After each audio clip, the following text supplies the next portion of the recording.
প্রতিযোগিতায় টিকতে রপ্তানিমুখী খাতে নগদ সহায়তা বাড়ানোর দাবি উঠেছে। রপ্তানিকারকরা বলছেন, শিল্পের অস্তিত্ব আর বাস্তবতা না বুঝেই অন্তর্বর্তী সরকার একতরফা সিদ্ধান্তে কমিয়ে দেয় নগদ সহায়তার হার। একই সঙ্গে প্রতি মাসে সহায়তার অর্থ ছাড় করার প্রস্তাব ব্যবসায়ীদের। তারা বলছেন, নিম্নমুখী থাকা রপ্তানি চাঙ্গা করতে এ খাতে সুধার এক অঙ্কে আনতে হবে, আর এসএমই কারখানাগুলোকে দিতে হবে সহজ শর্তে ঋণ। সাইদ আরমানের রিপোর্ট। বাংলাদেশে রপ্তানি খাত, বিশেষ করে তৈরি পোশাক শিল্প রয়েছে তীব্র চাপের মুখে। চলতি অর্থবছরে টানা 7 মাস কমেছে রপ্তানি।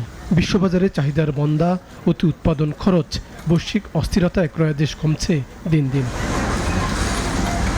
ব্যবসায়ী অর্থনীতি বিশ্লেষকদের আপত্তি থাকলেও বিদায়ী অন্তর্বর্তী সরকার একতরফা সমর্থন করে এলডিসি উত্তোলন। যদিও শেষ পর্যন্ত চাপে পিছু হটে সরকার, তবে তার আগেই এলডিসি উত্তোলনের অজুহাতে কমানো হয় ব্যবসা বাণিজ্যে নগদ সহায়তা। নগদ সহায়তার ব্যাপারটা এটা আগে ছিল 4.5%, এটা কমিয়ে নিয়ে আসা হয়েছে 1%-এ, ইভেন 0.3% আছে আমরা সেটার ক্ষেত্রে বেশি। এটা আসলে কোনোভাবেই আমাদের ওই যে পেপার ফটোকপি করতে যে কস্টটা আসে, সেই কস্ট করতে সেটা চলে যায় আমাদের। তো আমরা প্রপোজ করে আসছি যে এখানে যদি না বাড়ানো হয় তাহলে কম্পিটিটিভ মার্কেটে অন্যদের সাথে আমাদের টিকে থাকতে পারবো না। ব্যবসায়ীরা বলছেন, দেশের রপ্তানি খাত তীব্র প্রতিযোগিতার মুখে। প্রতিযোগী দেশগুলো নানা কৌশলে রপ্তানিকারকদের নীতি সহায়তা যখন বাড়াচ্ছে, তখন উল্টো বাংলাদেশ আচমকা 1% নগদ সহায়তা কমিয়ে করা হয় 0.30%, যা শিল্পের অস্তিত্ব রক্ষায় সহায়ক নয়। ইনসেন্টিভটা বাড়ানোর টাইম আসছে, এখন আমরা পারছি না। আন্তর্জাতিক প্রতিযোগিতা আমাদের যে সক্ষমতা, সেটা আমরা দিনে দিনে সক্ষমতা হারাচ্ছি। বিভিন্ন চ্যালেঞ্জ আমাদেরকে এই জায়গাটায় আমাদের নিয়ে এসছে।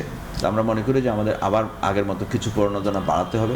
প্রণোদনা না বাড়ালে আমাদের টিকে থাকাটা বড় মুশকিল হয়ে যাবে। ক্ষুদ্র এবং মাঝারি শিল্পের জন্য বর্তমানে 3% নগদ সহায়তা দিচ্ছে সরকার। এটি বাড়িয়ে 4% করার দাবি ব্যবসায়ী নেতাদের। তারা বলছে, ব্যবসার পরিবেশ সহ অতি উৎপাদন খরচ নিয়ে সংকটে রপ্তানি খাত, নেই নিরবিচ্ছিন্ন বিদ্যুৎ জ্বালানিও। বিশেষ করে আমরা ক্ষতিগ্রস্ত হচ্ছি কোভিড থেকে। হ্যাঁ, কোভিড 2020, তারপর ইউক্রেন যুদ্ধ আসলো, তারপর আমাদের দেশের প্রেক্ষাপট খারাপ হলো। সব কিছু মিলিয়ে কিন্তু সেক্টরটা ভালো নেই, সম্পূর্ণ অনিশ্চয়তার মধ্যে। ইলেকশন হলো, ইলেকশনের পরে আপনারা বুঝতে পারছেন যে একটা পরিস্থিতি সম্পূর্ণ চেঞ্জ হচ্ছে, একটা স্টেবিলিটি আসছে। আর স্টেবিলিটি আসার পরেও কিন্তু কস্ট অফ ডুইং বিজনেস এবং ইজ অফ ডুইং বিজনেসটা কিন্তু কমে আসছে না। বাংলাদেশের অর্থনীতির 3 চালিকা শক্তির একটি রপ্তানিমুখী শিল্প তথা পোশাক খাত। তবে এই খাতে নীতি সহায়তা নিয়ে অসন্তোষ রয়েছে ব্যবসায়ীদের। তারা মনে করেন, সঠিক নীতি সহায়তায় কর্মসংস্থান যেমন বাড়বে, আবার বৈদেশিক মুদ্রার আয় ছাড়াবে $100 বিলিয়ন। সাইদ আরমান, নাগরিক, ঢাকা।